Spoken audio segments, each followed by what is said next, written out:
Hello everybody, Lisa here. Welcome back to my channel and welcome to part 4 of my Oracle deck collection.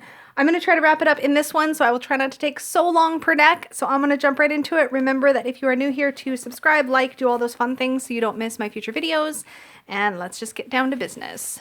So my first deck I'm going to show today is the Messages from the Light meditation deck. I love this deck. The artwork in this deck had such an impact on me, and the artist is Joyce Huntington, that I immediately Googled the artist as soon as I was, I said that weird. I immediately Googled the artist as soon as I was done looking at this the first time because it had such an impact on me, and I've never done that before, so that's saying something. This is a square deck. The backings are beautiful. I'm just going to focus this. There we go. And there is a very small copyright, but I don't notice it most of the time. It's pretty unobtrusive. I love the way that this literally looks like glowing light in the center. I'm going to zoom it from back here now. There we go. So, sturdy 2-piece box, really nice. These are so fantastic. I love this sort of singing bowl with the candle for listening. The artwork is super evocative. I feel like the artwork was chosen to portray these particular, was painted to portray these keywords or these feelings. It does not in any way feel disconnected or disjointed. It's absolutely stunning. Look at this image for surrender. I had such a reaction to this deck when I first saw it. I could not believe how potent the imagery was. This is really, really, really stunning deck, and I enjoy working with it. It was originally designed to be used for meditation. So you pull the image, you meditate on that image, and it is really fantastic for that. Oh, I love this card. But it can be anything. I feel like this is a very useful deck to work on spiritual growth, personal power, personal sense of self-worth, all that good stuff. It's potent is the word that keeps coming to mind when I look at this one. I just love it so much. Okay, I said I wasn't going to talk for a million hours, so I got to stop. I haven't really used the guidebook much because I really haven't needed to with this artwork and these keywords. It is really quite thin, and you really just get like a brief paragraph for each image. It's staple bound, but I've barely cracked this. There's so much to see in the artwork that I haven't needed that. But yes, I love this one and really, really enjoy working with it.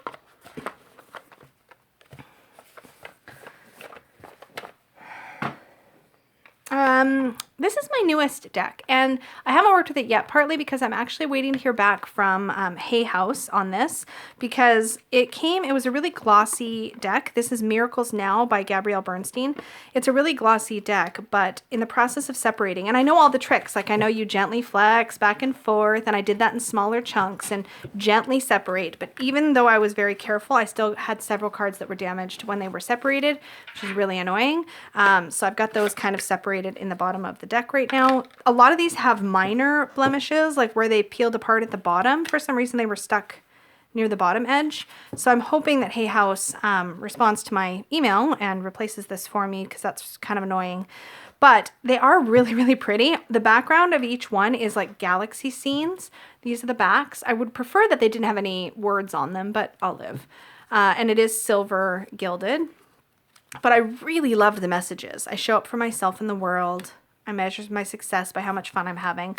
I don't have a lot of decks like this. I have this and another Gabrielle Bernstein deck that feels very affirmative. But this feels like the qualities I dislike in others are disowned parts of my shadow. I like that this is not all fluffy bunnies and happy things. It's also, it kind of speaks to difficulty and trouble and struggle, I think is the word I was looking for there. My presence is my power. I love my food loves me. I really, really like this. It feels very empowering, really strong messages about valuing yourself. And I really enjoyed this. And as soon as I flipped through it, I was like, yeah, I really like this one. And I very rarely like decks that are just words like this.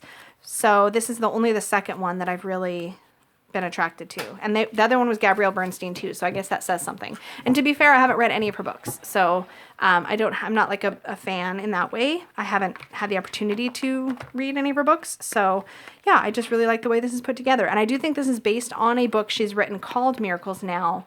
So yeah, there's that. But yeah, I really liked this. This felt really good and easy to pull out and use. Yeah, So hopefully I'll hear back from Hay House on that, but for now I've got it set aside so that I don't muck anything up. This deck I'm going to show you, but I have not worked with it yet. I had ordered this for last Halloween season to work with alongside some of my other dark decks. But it didn't come till after that, and I was kind of done with dark decks by the time this showed up. So I will pull it out this fall, probably sometime, and see what I think of it then. It is a Los Scarabeo deck, and so the guidebook is in multiple languages. So the part that is in English, just to give you an idea of length, are there page numbers? Yeah, is 46 pages. So for each card, you actually get a moon phase and a stage, which is really interesting, a visual seed, a sentence, and then going dark. And I feel like the messages in this deck are really meant to be specifically for working on shadow self kind of things. Again, because I haven't worked with it, I don't have a lot to say about how it performs. I do find the images to be very confronting and gothic, darkish. I don't mind this fractured mirror look. That is some of the criticism this has gotten, but I do like that Peaceful Among Thorns. I do like that it seems to address shadow directly, and I didn't have any other oracles that went even a little bit dark like this, so I wanted this to sort of balance out my collection. Like Revenge is a card. Interesting. Hiding Your True Self. Atonement. Like there's very little, if anything, that is even remotely positive or fluffy in here, and I'm not sure how I feel about that. I do notice here that there's the moon phases along the sides. So that's kind of interesting. It would be interesting for me to dive into the guidebook and see what it has to say about how you work with this with the moon energies. That could be kind of interesting.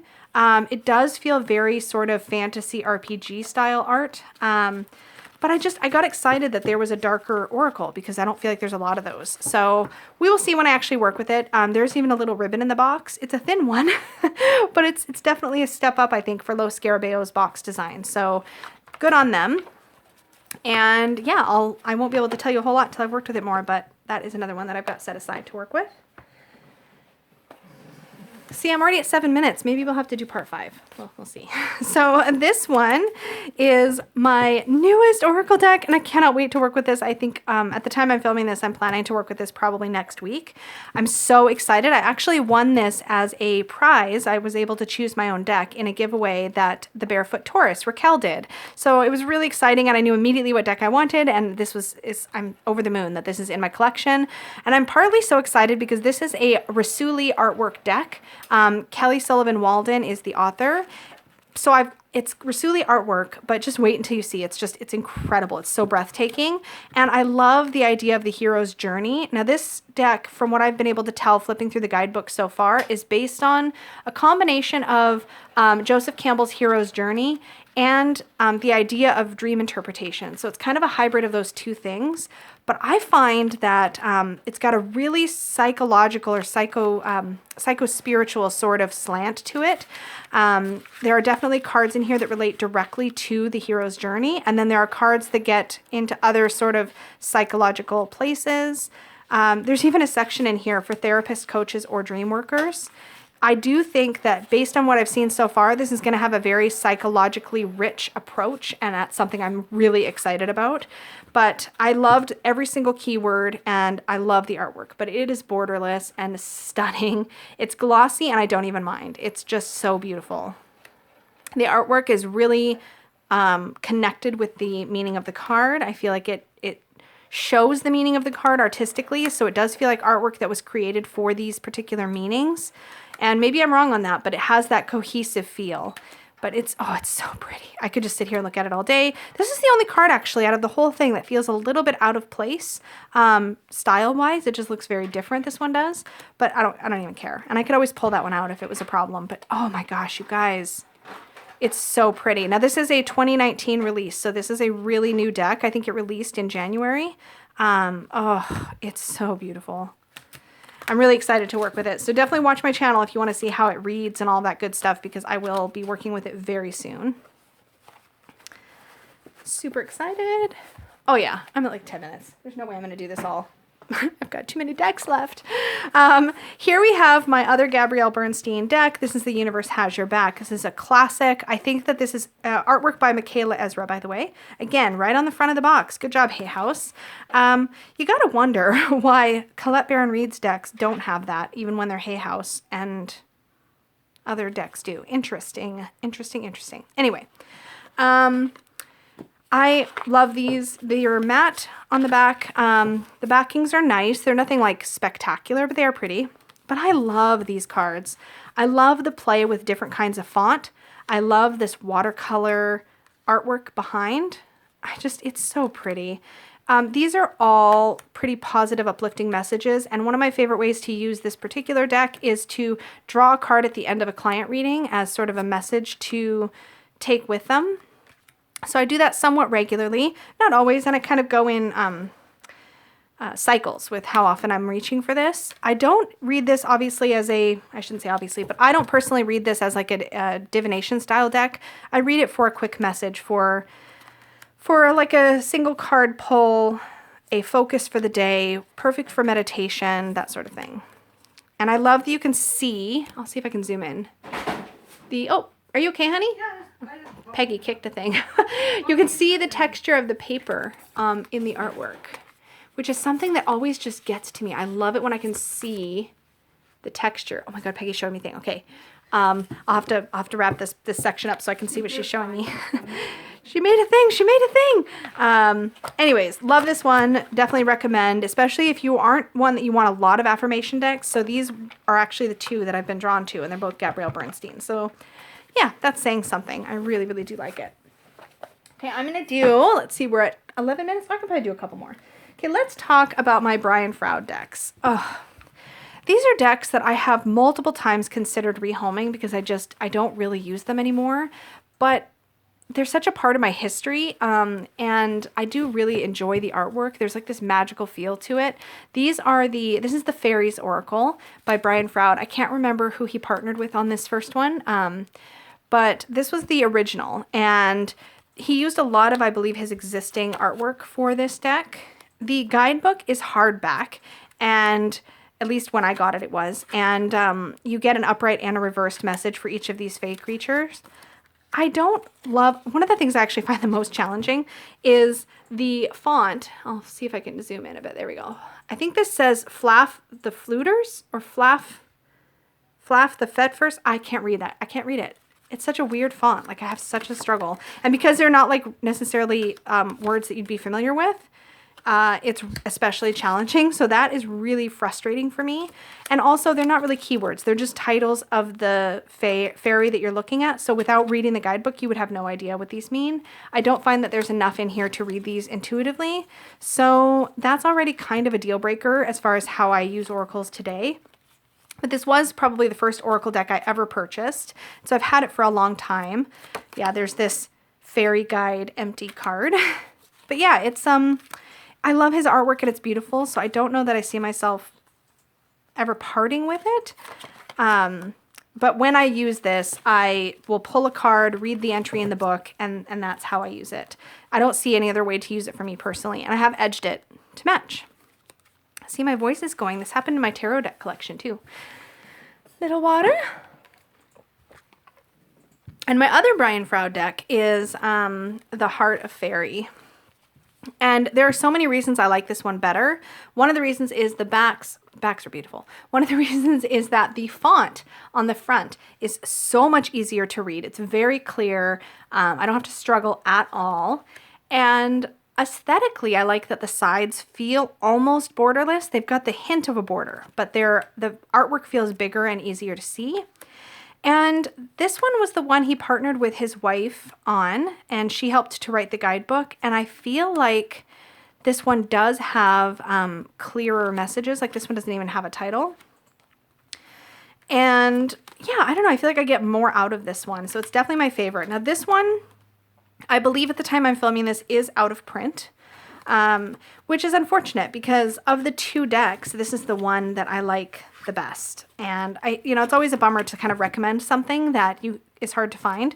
But if you're drawn to Brian Froud's artwork and really, really want to work with fairy energy, this is definitely the one I would direct you to if you could get a hold of it.